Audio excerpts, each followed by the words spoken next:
Welcome back, Philosophy 135. Dr. K here. I hope you all are doing well. In our last video, we discussed Rowe's account of three positions one could take regarding the existence of God, namely theism, atheism, and agnosticism. We looked at definitions of those terms in both their narrow and broad senses. In this video, we're going to discuss Rowe's taxonomy of arguments for the existence of God. And remember, when we're talking about God, we're talking about the God of classical theism. So, more particularly, this taxonomy is a taxonomy of arguments for the existence of God under the classical conception or traditional conception of God. Rowe suggests that there are two main kinds of arguments for the existence of God: a posteriori arguments and a priori arguments. Let's talk about a posteriori arguments first. So, a posteriori arguments for the existence of God are arguments that depend on premises that can be known only by means of our experience of the world. Rowe suggests that there are two main subcategories of a posteriori arguments for the existence of God, namely cosmological arguments and design arguments.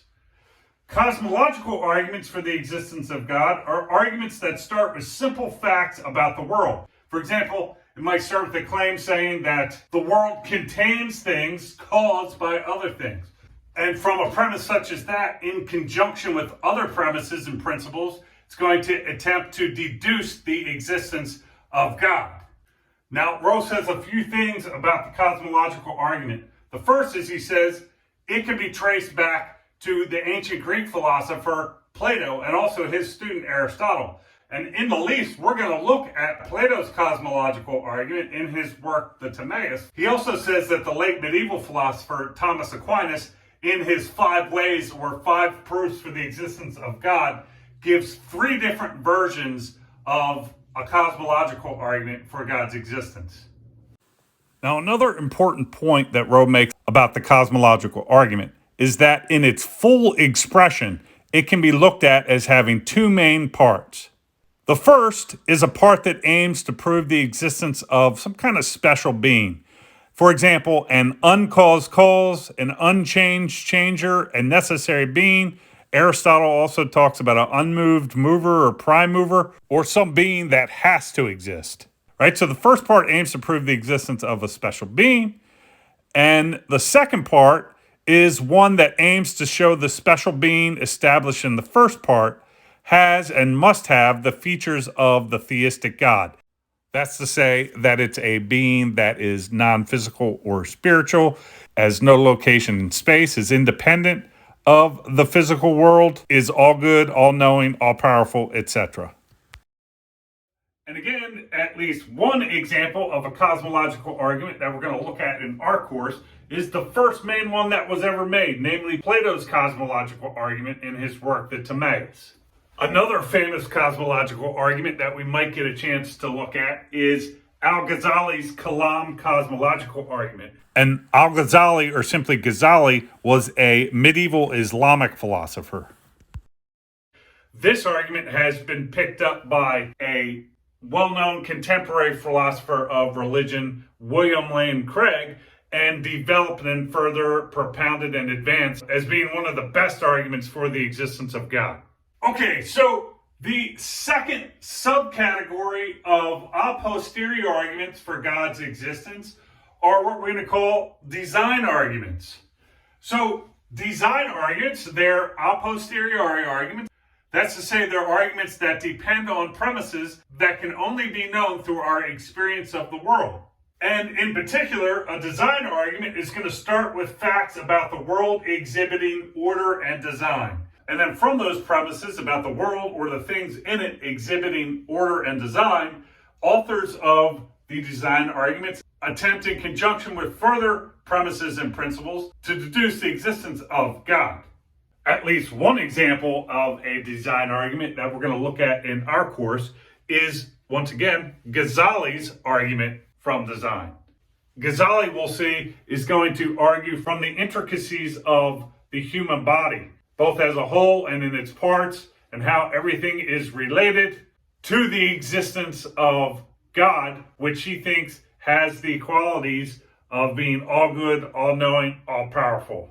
Another example of a design argument which we may look at is William Paley's argument, which involves the story of someone finding a watch on the beach.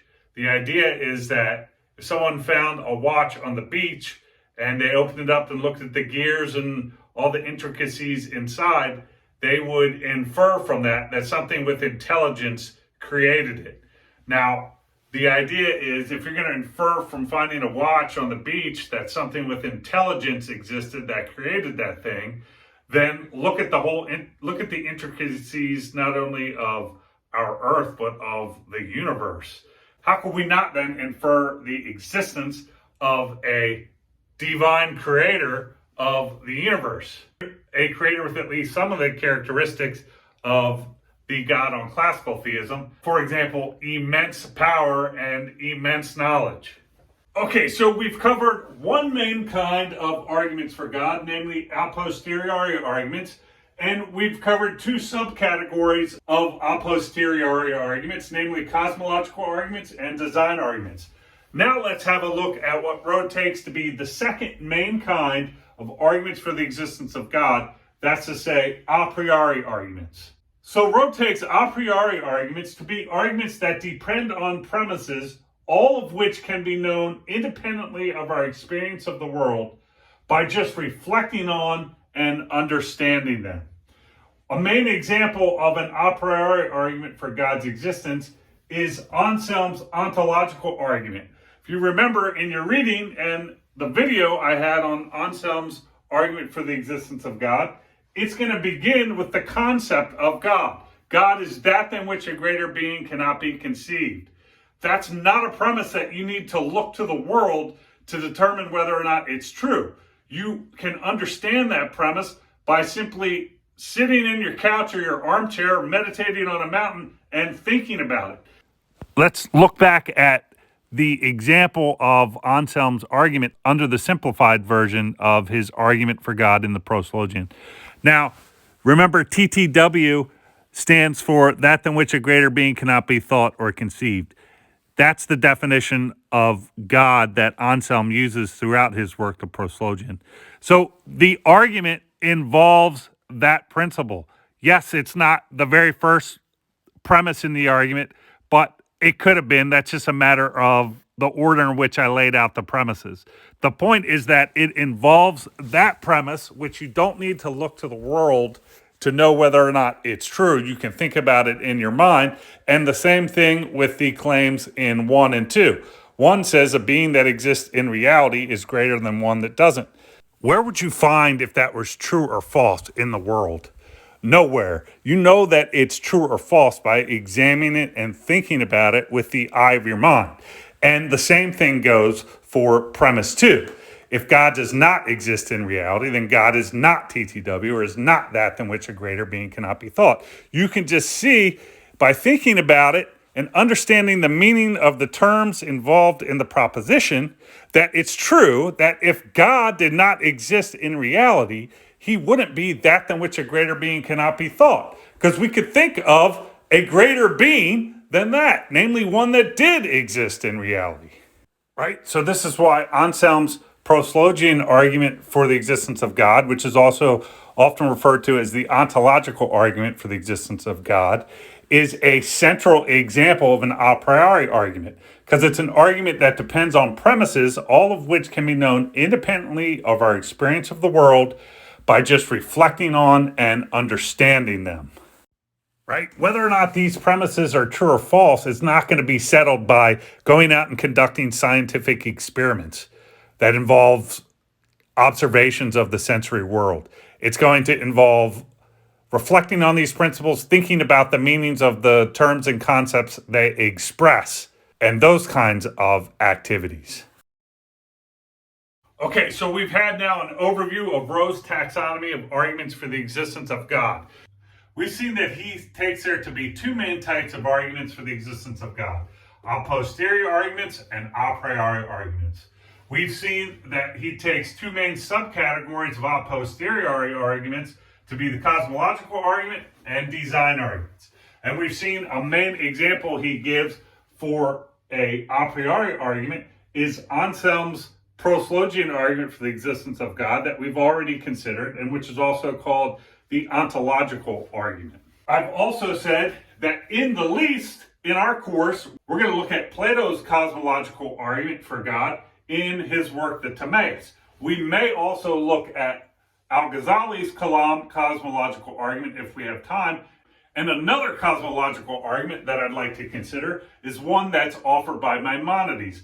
Maimonides was a medieval Jewish philosopher, and he offers a cosmological style argument for the existence of God in his Guide of the Perplexed. I also suggested that when it comes to particular design arguments, we're going to look at Ghazali's argument from design for God in his work on Knowing God in Yourself.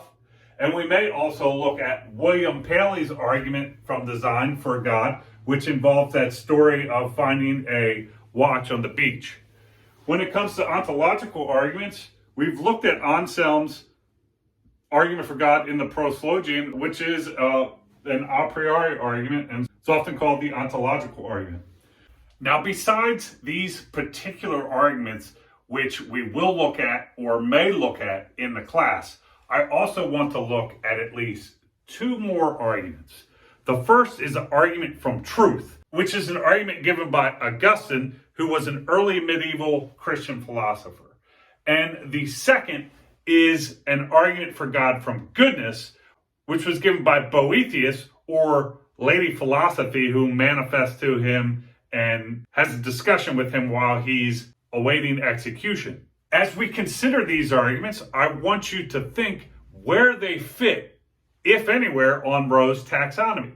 So, is the argument from truth a posteriori argument or an a priori argument? If it's a posteriori, is it a cosmological argument or a design argument? Or is it neither, and there's some other third category of a posteriori arguments which Rowe doesn't identify? The same thing I want you to ask with the argument from Boethius or Lady Philosophy, the argument from God for goodness, and for any other argument that we may consider in our class or that you may run into in your own personal experience, right? So anytime you come up with an argument for the existence of God, I want you to think systematically and consider where, if anywhere, it would fall on Rowe's taxonomy. And if nowhere, what does that mean? Does there have to be another subcategory of a posteriori arguments besides cosmological and design ones, right? Or perhaps another subcategory of a priori arguments besides ontological style arguments? Ask these questions. In our next video, we're going to look at Plato's cosmological argument for God's existence in the Timaeus. So I'll see you in the next video. Dr. K out.